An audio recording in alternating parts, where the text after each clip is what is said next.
आज उन्होंने अपनी एप्लीकेशन लगाई थी बेल के लिए कि मुझे बेल दी जाए और मेरी सस्पेंशन ऑफ सेंटेंस दी जाए। कोर्ट ने कहा कि आपकी सस्पेंशन तो नहीं देंगे, लेकिन उन्होंने जो भतीजी की शादी का एक्सक्यूज लिया था उस ग्राउंड पे उनको इंटरिम सस्पेंशन दी है। सुबह कोर्ट इंक्लाइन नहीं थी सस्पेंशन करने के लिए क्योंकि उन्होंने कोई भी पैसा जमा नहीं कराया। तो उन्होंने सुबह वो एक फिक्स डिपॉजिट लाए थे राजपाल यादव जी के नाम का कि मैं आज 1.5 करोड़ रुपए का फिक्स डिपॉजिट लाया हूं। बट मेरा सबमिशन ये था कि ये फिक्स डिपॉजिट तो हम यूज नहीं कर सकते, so they have to deposit this amount in our account. तो उन्होंने 1.5 करोड़ रुपए 1 घंटे के अंदर हमारे क्लाइंट के खाते में जमा करा दिए। कोर्ट को मैंने कंफर्मेशन दे दिया क्लाइंट के इंस्ट्रक्शंस पे कि 1.5 करोड़ रुपए खाते में जमा हो गए हैं, और पैसे के जमा होते ही कोर्ट ने, क्योंकि उन्होंने अंडरटेकिंग का कंप्लायंस कर दिया, उनको इंटरिम सस्पेंशन दे दी है 18 मार्च तक के लिए कि 18 मार्च तक तो आपको जेल नहीं भेजेंगे। और 18 मार्च को उनको फिजिकली प्रेजेंट होने को कहा है या वीसी से भी प्रेजेंट हो सकते हैं, क्योंकि आगे की अंडरटेकिंग्स उन्होंने बोला काउंसिल नहीं, वो खुद देंगे।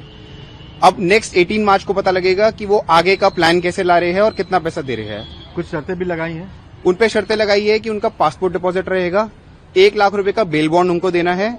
अपार्ट फ्रॉम दैट आज को 25 लाख रुपए का एक डीडी भी लाए थे रजिस्ट्रार जनरल साहब के नाम का, तो उनको वो रजिस्ट्रार जनरल के नाम का डीडी भी डिपॉजिट करना है 25 लाख रुपए का। आज हमारी बेल की एंट्रीम बेल की जो एप्लीकेशन थी उसमें एंट्रीम बेल हमारी अलाउ कर दी है, subject to the term condition. जो भी एमएम साहब के पास जो फॉर्मेलिटीज हैं वो हम आज पूरी कर लेंगे। और ओवरऑल बात ये है कि राजपाल भाई साहब को आज रिलीज के ऑर्डर जो एंट्रीम है वो पास कर दिए हैं ऑनरेबल कोर्ट ने, और बाकी कल आप देखें वो खुद आपके सामने आके अपनी बात रखेंगे।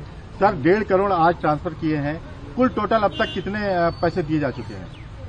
अगर कुल टोटल की बात करें तो 1.5 करोड़ रुपए आज उनको ट्रांसफर किए गए हैं अपोजिट पार्टी को। 75 लाख की ऑलरेडी डीडी हाईकोर्ट में जमा है, उसके पहले 1 करोड़ 90 लाख रुपए दे चुके हैं। तो लगभग जो 5 करोड़ की जो इनिशियली अमाउंट लिया गया था, फंड्स जो ट्रांसफर किए थे उन्होंने फॉर दी मूवी के अंदर जो इन्वेस्टमेंट पार्ट आया था, वो अमाउंट तो ऑलमोस्ट इतना उसमें से जा चुका है। तो कब तक छूटने की उम्मीद है? अब देखिए, अब उसकी कंप्लाइंस में क्योंकि अभी थोड़ा टाइम लगेगा, तो कल तक मेरे ख्याल से भाई साहब बाहर आ जाएंगे। आज बाहर आने के चांसेस है? हम कोशिश पूरी करेंगे, हम अभी कोशिश पूरी करेंगे कि वो आज ही बाहर आ जाए।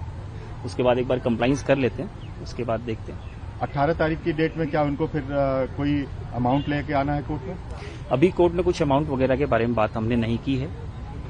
अभी एक बार बाहर आ जाते हैं राजपाल जी, उसके बाद हम उनकी जो भी इंस्ट्रक्शन होगी उसको फॉलो करेंगे। सर, क्या कोर्ट ने उनको अगली डेट पे मौजूद रहने को बोला है? हाँ जी, कोर्ट ने कहा है कि इधर वो थ्रू वीसी, अगर वो अपने काम में बिजी हैं तो वीसी से रह सकते हैं, अदरवाइज वो फिजिकली कोर्ट में मौजूद रहें, ताकि कोर्ट नहीं जा रही है कि अब तक जो हुआ है कि स्टेटमेंट और कमिटमेंट्स या जो भी इंस्ट्रक्शन है वो डायरेक्टली कोर्ट चाह रही है कि कम से कम 2 या 3 बातें जो बाहर में अलग अलग तरीके की बातें जा रही हैं वो न जाके सीधे पिटिशनर क्या कहना चाह रहा है, राजपाल जी क्या कहना चाह रहे हैं, वो रिकॉर्ड पे आए।